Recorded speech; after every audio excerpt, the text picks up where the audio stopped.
In this video, the task is to find the side that's marked with a letter, okay? Now, I will create another video after this one where we are going to find the other side, okay? So when it's like this, we're going to be finding this one instead of that one, okay? And it will be the same for these ones as well. I will swap these around. So here, we've got an angle and two sides, and relative to this angle, this is the opposite side, and we know that this is the hypotenuse of this right angle triangle that I have here.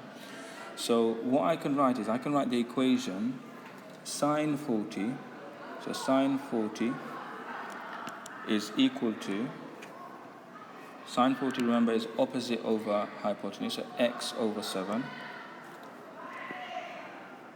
and that's that equation done. Now what I can do is, to find the value of x, I can multiply both sides of my equation by 7. So if I times by 7 on this side and I times by 7 on this side, what I get is 7 times sine 40, and that's equal to the value of x.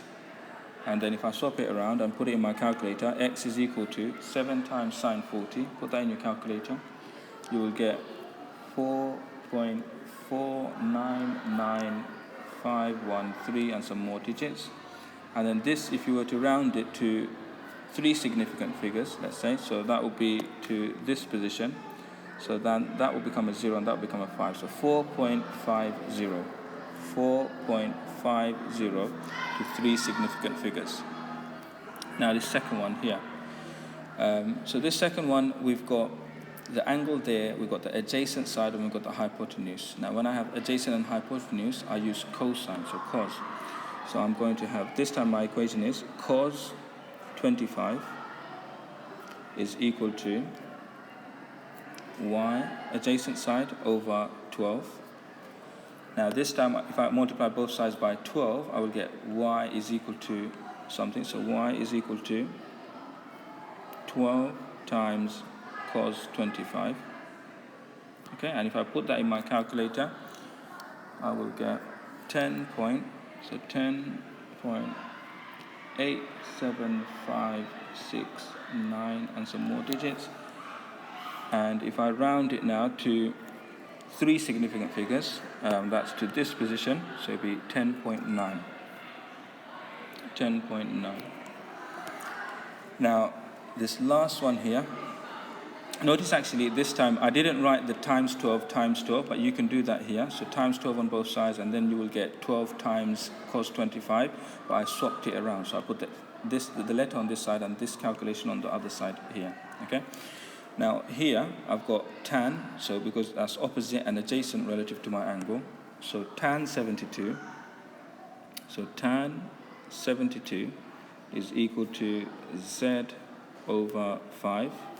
Now if I times by 5 on both sides, so let's write that down this time, times 5, we get 5 times tan 72, okay, and that's equal to z.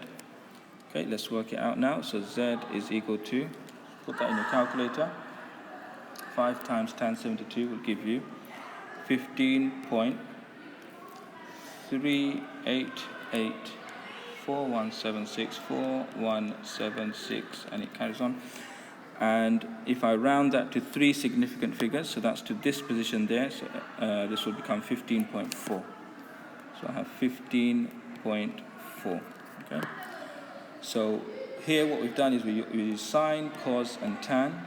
We made our equation, and then we rearranged our equation to make the letter, the x, the y, and the z the subject. And we put the calculation into the calculator, and that will give us our answer, which we rounded. Now here are some for you to try. So these ones are very similar to the ones that you saw in the examples. With these ones, I've rotated the triangles, but again, you have to decide. Do you use the sine, cos, or tan to make your equation? Once you've done that, you rearrange it, and then you solve to find the missing side.